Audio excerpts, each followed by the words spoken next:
Mr. President, this afternoon we're going to vote on a resolution to end the energy emergency that President Trump declared upon taking office.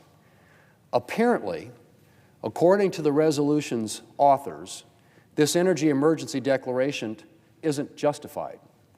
And Mr. President, in response to that, I'd like to just read a headline from the Washington Post last March. And that headline is, and I quote, "Amid explosive demand, America is running out of power," end quote. Now let me just repeat that, Mr. President, for my Democrat colleagues. Amid explosive demand, America is running out of power. Running out of power. The article stated, and I quote again, "Vast swaths of the United States are at risk of running short of power as electricity-hungry data centers and clean technology factories proliferate around the country, leaving utilities and regulators grasping for credible plans to expand the nation's creaking power grid," end quote.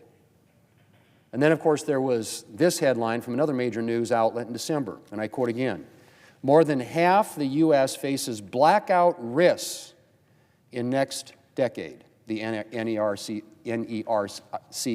finds, end quote. Again, more than half the U.S. faces blackout risks in next decade.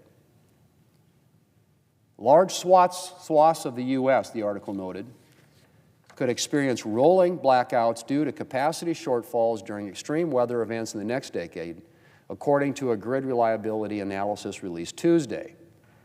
The Mid-Continent Independent System Operator faces the highest risk of energy shortfalls starting as soon as this summer, according to the report from the North American Electric Reliability Corporation, which can force grid operators to trigger rolling outages to prevent wider system harm, end quote. Mr. President, these aren't niche publications. These are mainstream media outlets. Mainstream media outlets reporting on the fact that, and I quote again, "America is running out of power." If my Democrat colleagues don't consider that an emergency, I just don't know what to say. Mr. President, as these articles and others make clear, the United States electric grid is extremely shaky, thanks in substantial part to a movement to shut down fossil fuel-fired power plants before reliable sources of clean energy are available to replace them. America is running out of power, even as we face huge new power demands. The boom in data center construction, in particular, to power the rise of artificial intelligence, is placing and will place vast new demands upon the grid.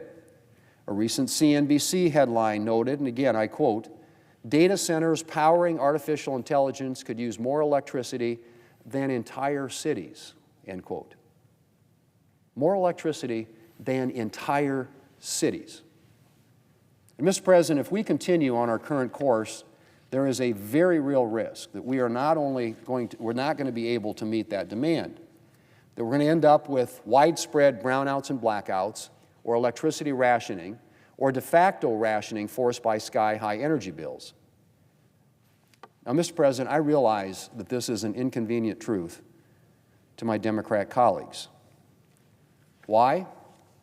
Because it interferes with their plans to force the United States off conventional energy.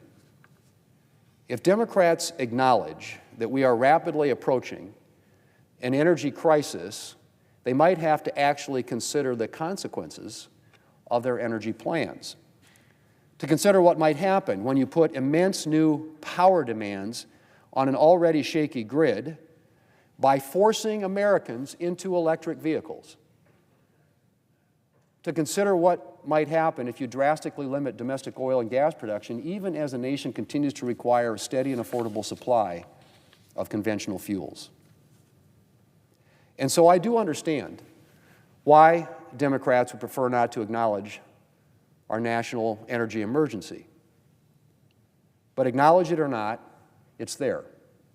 And if we don't take action, we're going to be facing some very serious problems in the very near future. So I'm grateful to have a president who recognizes and acknowledges the energy emergency facing our nation.